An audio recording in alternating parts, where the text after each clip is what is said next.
एक झकझोरने वाला मंजर है। इन तस्वीरों में शराब के नशे में चूर एक शख्स सिगरेट के धुएं का छल्ला उड़ाते हुए एक दूसरे शख्स के चेहरे पर पेशाब कर रहा है। पीड़ित आदमी शराबी सिरफिरे की इस हरकत से पूरी तरह परेशान है। वो अपना चेहरा कभी दाएं तो कभी बाएं हटाकर खुद को इस गैर इंसानी जुल्म से बचाने की कोशिश कर रहा है।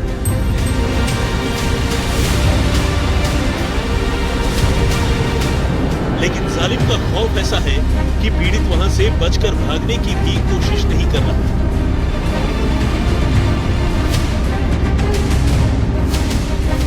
और चुपचाप ये सब कुछ सहता जा रहा है। एक इंसान अपने ही जैसे एक दूसरे इंसान के साथ इंसानियत की तमाम हदों से नीचे गिरकर ऐसा कर सकता है, ये सोचकर भी हैरानी होती है। लेकिन ये तस्वीरें उसी इंसानी सोच की गवाह हैं। और इत्तेफाक से हैवानियत की ये तस्वीरें वहीं मौजूद एक तीसरा शख्स अपने मोबाइल फोन में कैद कर रहा होता है। वाकये के चंद दिनों के बाद ये तस्वीरें धीरे धीरे लोगों के मोबाइल में पहुंचने लगती हैं और बड़ी तेजी से वायरल हो जाती हैं। और फिर तो ये अपने होने वाली जगह से लेकर पूरे देश भर में चर्चा का विषय बन जाती है। वजह ये कि ये तस्वीरें कुछ इतनी अमानवीय, घिनौनी, विभत्स और विचलित करने वाली हैं कि लोगों के लिए इन तस्वीरों को देखकर खुद अपनी आंखों पर भी यकीन करना मुश्किल होता है। यही वजह है कि ये तस्वीरें विचलित तो करती हैं, मगर फिर भी वायरल। अब आइए आपको इन तस्वीरों में दिख रहे किरदारों के बारे में बताने के साथ साथ इस वाकये से जुड़ी पूरी कहानी सुनाई देते हैं। तस्वीरें मध्य प्रदेश के छोटे से शहर सीधी के कुबरी बाजार कस्बे की। और शराब के नशे में धुत होकर ऐसी गिरी हुई हरकत करने वाला ये शख्स बीजेपी का कार्यकर्ता प्रवेश शुक्ला। वही प्रवेश शुक्ला जिसे कुछ लोग सीधी के बीजेपी विधायक केदारनाथ शुक्ला का प्रतिनिधि भी बता रहे हैं। इसे आप सत्ता का नशा कहें, खुद को तमाम कायदे कानूनों से ऊपर समझने की सनक, या फिर कुछ और। प्रवेश शुक्ला कुबरी बाजार में अपने ही गांव के एक आदिवासी नौजवान के ऊपर शराब के नशे में पेशाब कर रहा है। और तस्वीरों को देखकर साफ है कि वो जानबूझकर अपने सामने बैठे शख्स को सताने, उसे जलील करने और नीचा दिखाने के लिए ऐसा कर रहा है। मामले की गंभीरता को देखते हुए और मानवीय संवेदनाओं का ख्याल रखते हुए हम आपको ये तस्वीरें हूबहू तो नहीं दिखा रहे और नहीं इन तस्वीरों में नजर आ रहे पीड़ित की पहचान बता रहे हैं। लेकिन इस वीडियो के वायरल होने के बाद सीधी पुलिस ने आरोपी के खिलाफ नेशनल सिक्योरिटी एक्ट यानी एनएसए और SC/ST एक्ट की धाराओं समेत आईपीसी की कई दूसरी धाराओं के तहत भी केस दर्ज कर लिया और उसे गिरफ्तार भी कर लिया। लगभग रात्रि 2 बजे के आसपास आरोपी को जो है हिरासत में लिया गया है और अब उनसे पूछताछ की जाएगी और साथ ही साथ के प्रकरण में अग्रिम निर्देश होगी। कहाँ से गिरफ्तारी हुई है इसकी? देखिए, इनकी बाजार खुबरी और उसके इर्द गिर्द के गाँव में रेगुलर रूप से तफ्तीश चल रही थी इनकी, और उसी जगह पर जो है विभिन्न प्रकार के मुखबिरों से सूचना प्राप्त हुई, उस आधार पर। वैसे पुलिस ने बेशक आरोपी को गिरफ्तार कर लिया। इस मामले में असली ट्विस्ट तब आया जब खुद इस वारदात के शिकार बने शख्स यानी पीड़ित ने ही इस वीडियो को झूठा करार देना शुरू कर दिया। असल में इस वीडियो के वायरल होने के बाद पीड़ित की ओर से 3 जुलाई 2023 को एक एफिडेविट यानी शपथ पत्र जारी किया गया। खुद पीड़ित शख्स की ओर से तैयार करवाए गए इस एफिडेविट में वो बता रहा है कि उसके साथ प्रवेश शुक्ला का जो वीडियो वायरल किया जा रहा है वो पूरी तरह से फर्जी और झूठा है और इसे सीधी के ही रहने वाले कुछ लोग जानबूझकर साजिश के तहत वायरल कर रहे हैं। इससे प्रवेश शुक्ला की छवि तो खराब हो ही रही है, खुद उसकी भी भावनाएं आहत हो रही हैं। पीड़ित ने कहा है कि उसे प्रवेश शुक्ला के खिलाफ इस सिलसिले में रिपोर्ट दर्ज करवाने के लिए खुद कुछ लोगों ने उकसाया था और पैसे का लालच भी दिया था। हालांकि कुछ सूत्रों का दावा है कि इस वीडियो के वायरल होने के बाद खुद आरोपी ने दबाव देकर पीड़ित से ये एफिडेविट तैयार करवाया ताकि आरोपी खुद को बचा सके। जाहिर है ये एफिडेविट पुलिस के पास भी है और अब पुलिस इस एफिडेविट के पीछे की कहानी का पता लगा रही है। वो जो प्रताड़िता है उसको बाथरूम का वो मैटर दिखा रहे हैं, वो डिनाइड कर रहा है कि हमारा वीडियो नहीं है, हमारे ऊपर ऐसा नहीं किया गया, ये झूठा है। ये दीनदयाल और आदर्श शुक्ला हमारे घर गए थे, बोले कि तुमको पैसा मिलेगा, हम लोग पैसा देंगे, तुम प्रवेश शुक्ला के खिलाफ रिपोर्ट दर्ज कराओ कि हमारे ऊपर बाथरूम की हमारा ही वीडियो, लेकिन वो नहीं कह रहा। अब यह कि पुलिस कैसे उसको पेश करती है ये भगवान जाने, लेकिन सत्यता यह है कि वो डिनाइड कर रहा है। अब वो जब वीडियो जारी हुआ तो हमारे यहाँ घर में पुलिस आई, इतनी फोर्स आई जैसे कि हम मतलब कितना बड़ा अपराध किया है, हम लोगों के साथ बड़ी ज्यादती हुई। अपने आप में ये मामला अजीब तो है ही। आरोपी का कनेक्शन चूंकि सत्ताधारी पार्टी बीजेपी से है, मध्य प्रदेश में इसे लेकर सियासत का बाजार भी गर्म हो चुका है। विपक्ष के आरोपों के बाद खुद मुख्यमंत्री शिवराज सिंह चौहान ने इसे लेकर अपनी सफाई दी। वहीं गृह मंत्री नरोत्तम मिश्रा ने कहा है कि मामले के आरोपी पर बुलडोजर वाली कार्रवाई भी हो रही है। सीधी जिले में एक आदिवासी युवक के ऊपर भाजपा नेता का पेशाब करना वीडियो देखकर रूह कांप जाता है। क्या सत्ता का नशा इस कदर भारतीय जनता पार्टी के नेताओं पर चढ़ गया है कि वे इंसान को इंसान नहीं समझ रहे। ये घटना आदिवासी अस्मिता पर प्रहार है। ये घटना टाटिया मामा और बिरसा मुंडा जैसे महापुरुषों का अपमान है।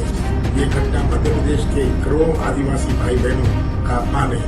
मैं शिवराज सरकार को चेतावनी देता हूँ कि आदिवासी समाज पर हो रहे अत्याचारों को सरकारी संरक्षण देना बंद करें। कांग्रेस पार्टी पूरी तरह से आदिवासी समाज के साथ खड़ी है और उन्हें न्याय दिलाकर रहेगी। मानवता को उसने कलंकित किया है और अमानवीय कृत्य किया है। ऐसा अपराध जिसके लिए कठोरतम सजा, कठोरतम शब्द भी कम पड़ता है, लेकिन मैंने निर्देश दिए कि कठोरतम सजा दी जाए, कड़ी से कड़ी कार्रवाई की जाए। ऐसी कार्रवाई जो उदाहरण बने, हम उसको किसी भी कीमत पर छोड़ेंगे नहीं। अपराधी की ना तो कोई जाति होती है, ना कोई धर्म होता है और ना कोई पार्टी होती है। अपराधी केवल अपराधी है, उसे सजा भुगतनी पड़ेगी। गृह मंत्री के बुलडोजर वाली कार्रवाई का आदेश देते ही एसडीएम और पटवारी की अगुवाई में 70 से ज्यादा पुलिसकर्मी बुलडोजर लेकर प्रवेश शुक्ला का घर गिराने उसके गांव पहुंच गए। लेकिन वहां नई कहानी हो गई। प्रवेश की मां और चाची पुलिस और बुलडोजर को देखते ही बेहोश हो गई और कहने लगी कि अगर बेटे ने गुनाह किया है तो उसे सजा दें, लेकिन उनकी अपनी मेहनत से बनाया गया उनका मकान न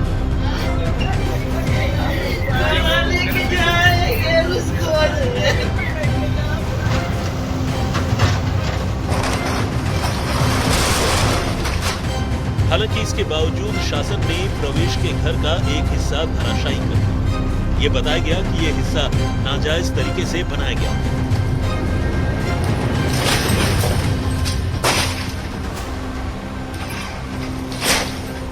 अब आइए आरोपी प्रवेश शुक्ला के बीजेपी कनेक्शन को लेकर आपको एक और आंखें खोलने वाली तस्वीर दिखाते हैं। बीजेपी के लेटरहेड पर पार्टी के मंडल उपाध्यक्षों की सूची वाली इस लिस्ट में प्रवेश शुक्ला का नाम चौथे नंबर पर चमक रहा है। प्रवेश के बारे में ये कहा जाता है कि वो बीजेपी कार्यकर्ता होने के साथ साथ सीधी का विधायक प्रतिनिधि भी है। हालांकि खुद सीधी के विधायक केदारनाथ शुक्ला ने उसे अपना प्रतिनिधि मानने से और बीजेपी का कार्यकर्ता होने की बात से भी इनकार कर दिया, जिसके बाद कांग्रेस के पूर्व प्रदेश अध्यक्ष ने बीजेपी की वो सूची सामने रख दी है जिसमें प्रवेश का नाम मंडल उपाध्यक्षों की लिस्ट में साफ साफ दिख रहा है। जाहिर है प्रवेश की करतूत ने सूबे में बीजेपी की अच्छी खासी किरकिरी करा दी है।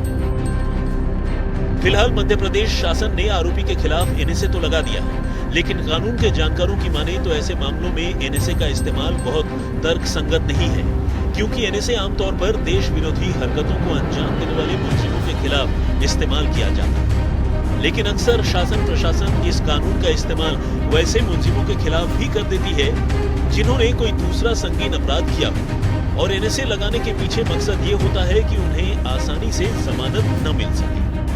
NSA National Security Act. Now, this is a very stringent law, rather it's a draconian law. इसमें बेल वगैरह का कोई प्रोविजन नहीं है। लेकिन इसमें जो प्रश्न उठता है वो ये है कि ये कितना मेंटेनेबल है। अब सवाल उठता है कि इसमें दिया क्या गया है। इसमें दिया गया है public order. Public order is different from law and order.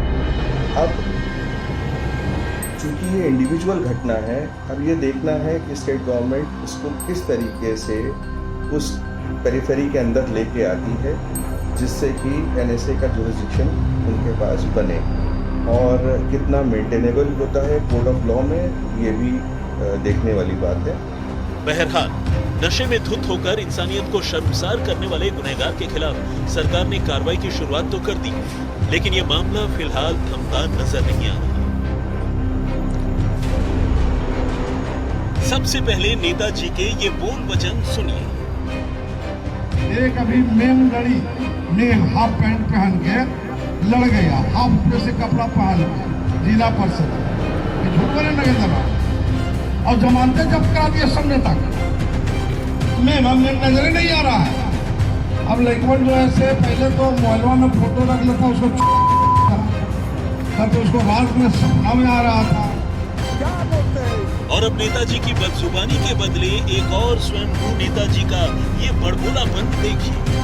हमने निर्णय लिया है, सुरेंद्र प्रसाद यादव मंत्री का जो भी हत्या करेगा उसको 11 करोड़ रुपया इनाम दिया जाएगा। ये राशि समाज से हम चंदा सहयोग लेकर करेंगे। बिहार में जो न हो वही कम है। ऐसा इसलिए क्योंकि अब तक तो आपने बिहार की गिरती कानून व्यवस्था के बारे में सुना था, क्योंकि इस बार एक जातीय संगठन के नेता ने सीधे बिहार सरकार के एक मंत्री के नाम की ही सुपारी निकाल दी है। सुपारी भी ऐसी वैसी नहीं और कोई मामूली रकम की नहीं, बल्कि सिर काट कर लाने की और बदले में पूरे 11 करोड़ रुपए देने की। बिहार के सहकारिता मंत्री के नाम की सुपारी। सिर काट कर लाने वाले को 11 करोड़ के इनाम का ऐलान। महिला के अपमान के विरोध के नाम पर दी सुपारी।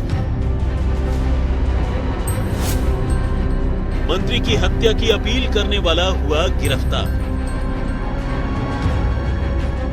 अब आइए एक मंत्री की हत्या की सुपारी निकाले जाने की इस अजीबोगरीब कहानी को शुरू से समझते हैं। बिहार के सहकारिता मंत्री डॉक्टर सुरेंद्र प्रसाद यादव अक्सर अपने विवादित बयानों के चलते चर्चे में रहते हैं, लेकिन इस बार उन्होंने एक जनसभा के दौरान कुछ ऐसा कह दिया जैसा शायद एक मंत्री को कहना शोभा नहीं देता। उन्होंने अपने ही चुनाव क्षेत्र की एक महिला नेता का जिक्र करते हुए न सिर्फ उसके कपड़ों को लेकर टीका टिप्पणी की, बल्कि और भी कई आपत्तिजनक बातें कही।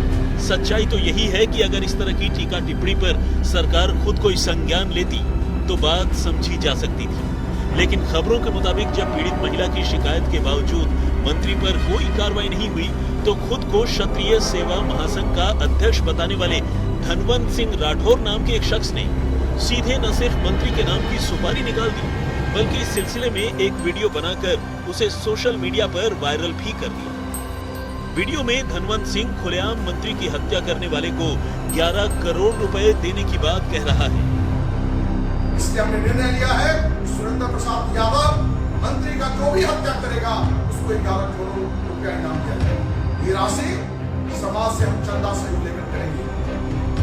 धनवंत सिंह की सुपारी वाली अपील के बाद सहकारिता मंत्री सुरेंद्र प्रसाद यादव ने गया के रामपुर पुलिस स्टेशन में इस सिलसिले में एक रिपोर्ट दर्ज करवाई। मंत्री की एफआईआर दर्ज करवाने के बाद पुलिस ने जांच शुरू की और आखिरकार मंत्री के नाम की सुपारी देने वाले को पटना से गिरफ्तार कर लिया। यह जानकारी मिली कि इस जो वीडियो को डालने वाला जो व्यक्ति है वो पटना जिला में छुपा हुआ है। इस सूचना के सत्यापन तथा आवश्यक कार्रवाई के लिए विशेष टीम को पटना जिला भेजा गया, जहां से उक्त व्यक्ति जिसका नाम है धनवंत सिंह राठौर, जो कि समस्तीपुर जिला का रहने वाला है, लेकिन अभी वर्तमान में पटना जिला में रह रहा था, उसकी गिरफ्तारी की गई है।